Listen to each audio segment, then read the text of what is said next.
नमस्कार. आज आमच्या आईचं निधन झालं आणि ती शिक्षिका होती.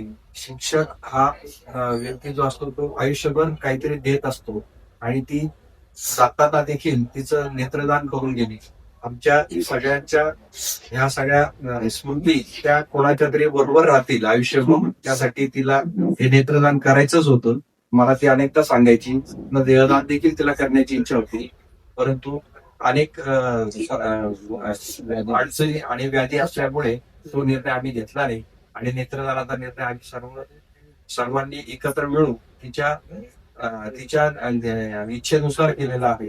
ईश्वर तिच्या मृतात्म्यात शांती देव. सगळी नमस्कार, मी राहुल देव जाधव, सुशील नेत्र पेढी समन्वय, नाशिक.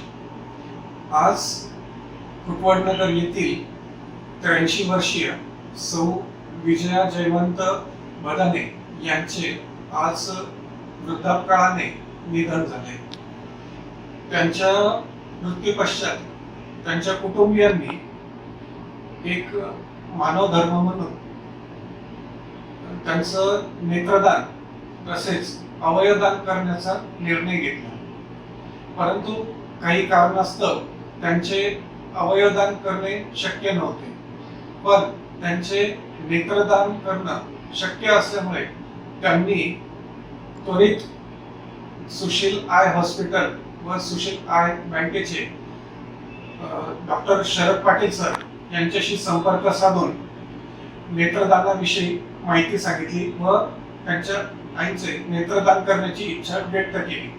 त्या अनुषंगाने डॉक्टर शरद पाटील सर यांनी नेत्रपेढीची टीम व नेत्रपेढी समन्वय राहुलदेव जाधव यांच्याशी संपर्क साधून नेत्रदान करण्यासाठी सूचना दिल्या. त्या अनुषंगाने सुशील नेत्रपेढीची टीम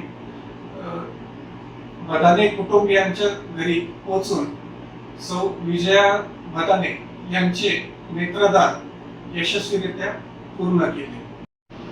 विजया बदाने यांचे चिरंजीव श्री दिनेश बदाने यांनी आपल्या आईचे नेत्रदान करून किमान 2 अंध व्यक्तींना दृष्टी मिळावी अशी त्यांनी इच्छा व्यक्त केली.